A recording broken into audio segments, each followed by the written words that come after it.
कृष्माती निज़ाम तशख़ीस तिब में हाथ की लकीरें मजाज के साथ साथ बदलती हुई नजर आती हैं और ये 6 किस्म की नब्जों की तरह 6 किस्म की हाथ पे लकीरें हैं। आप दवाई खाएं, गजा खाएं, जिस मजाज की गजा या दवाई इस्तेमाल हो रही है आपके हाथों की लकीरें तब्दील होती हुई आपको नजर आएंगी। बिस्मिल्लाहिर्रहमानिर्रहीम। प्यारे भाई और बहनों, अस्सलाम वालेकुम वरहमतुल्लाहि वबरकातुहू। उम्मीद है कि आप सब खैरियत से होंगे। मैं हूं आपका मेज़बान हकीम शहबाज हुसैन नवान और आप इस वक्त देख रहे हैं Hakim Shahbaz herbal TV on YouTube. अतिब्बा कराम के लिए ये खसूसी तौर पर वीडियो है। जो अतिब्बा कराम हैं और वो अपनी अद्वियात में जमाल गोटा इस्तेमाल करना चाहते हैं या करते हैं। जमाल गोटा जो है ये एक ख़तरनाक और जहरीली दवा होती है। आम लोग जो हैं और शायकीन तिब इस दवा के इस्तेमाल से बाज रहें। ये वीडियो उन लोगों के लिए नहीं है, ये वीडियो सिर्फ उन लोगों के लिए है जो मुझसे जमाल गोटा मुदब्बर करने की कोई आसान सी तरकीब जो है वो पूछना चाह रहे हैं। तो इन लोगों के लिए 2 तरीके मैं बयान कर देता हूँ जो आप आसानी से समझें। आप जिस तरह उनको तैयार कर सकते हैं उस तरह कर लें और ये सिर्फ रजिस्टर्ड अतिब्बा कराम ही इसको इस्तेमाल करें। कोई दूसरा आदमी जो सिर्फ तिब का शौकीन है या वैसे नुस्खा जात बनाता है या यूट्यूब वगैरह पे देख के बना लिए, ऐसे लोग इस नुस्खा को या इस तरीके को इस्तेमाल करने से बाज रहे हैं। ये मैं वाज़ेह तौर पे बता रहा हूँ। जमाल गोटा इंतहाई ख़तरनाक दवाई है। उसकी थोड़ी सी मिकदार अगर ज़्यादा हो जाए तो इस कदर मोशन आते हैं कि पानी की कमी से मौत वाक़या हो जाती है। कै दस्त बहुत ज़्यादा होने की वजह से बहुत ज़्यादा जो है वो हालत ख़राब हो सकती है मरीज़ की।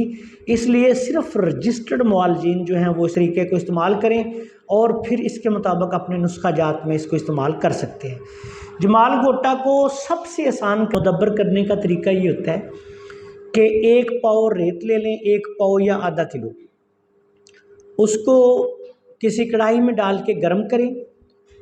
उसके बाद उसमें 50 ग्राम जमाल गोटा जो है वो डाल दें, उसके दाने, और उनको हल्का हल्का भूनना शुरू करें। जब ये दाने जो है रेत में फटना शुरू हो जाएं तो एक दाना निकालें, उसको फौरी तौर पे थोड़ा सा कूट के देखें। अगर उसका रंग ब्राउन हो गया है, ये वैसे आम रूटीन में क्रीम कलर होता है, जब इसका रंग थोड़ा सा ब्राउन हो जाए, थोड़ा सा भुन जाए, तो तमाम जमाल गोटे को बाहर निकाल लें और उसका छिलका उतार के ये जमाल गोटा जो है इसको अपनी अद्वियात में शामिल कर लें। छिलका उतार के उसके बाद उसका मगज़ जो है वो निकालना है। ये बात याद रखें, जमाल गोटे का छिलका उतारें, उसके बाद उसके 2 टुकड़े करें, उसके दरमियान एक पित्ता होता है। जमाल गोटे का मगज़ जो है उसमें से पित्ता निकालना है। ले लाजमी बात है, पित्ता निकाल देने से वो बहुत ही अच्छे तरीके से मुदब्बर हो जाता है। इस पित्ता निकाले हुए जमाल गोटे को फिर आप अपनी अद्वियात में जिस जगह भी आपने इस्तेमाल करना है ये करें। दूसरी तरकीब ये होती है इसकी कि जमाल गोटा ले लें, उसका छिलका उतारें।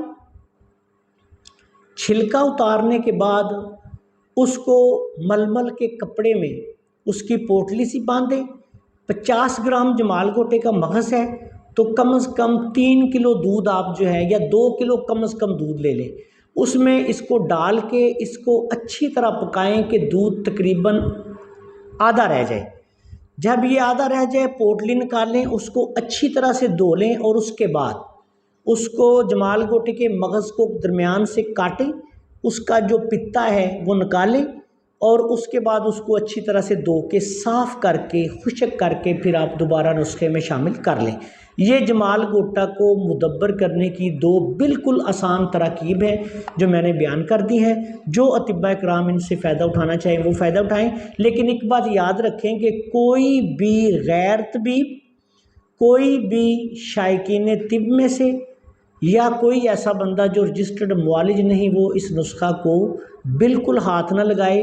नुकसान अगर हुआ तो फिर उसका ज़िम्मेदार वो खुद होगा। मैंने ये नुस्खा सिर्फ रजिस्टर्ड अतिब्बा कराम की सहूलत के लिए रिकॉर्ड करवा दिया है। मैंने ये दोनों तरीके इसलिए बयान कर दिए हैं ताकि जो रजिस्टर्ड मुआलजीन हैं वो जमाल गोटा को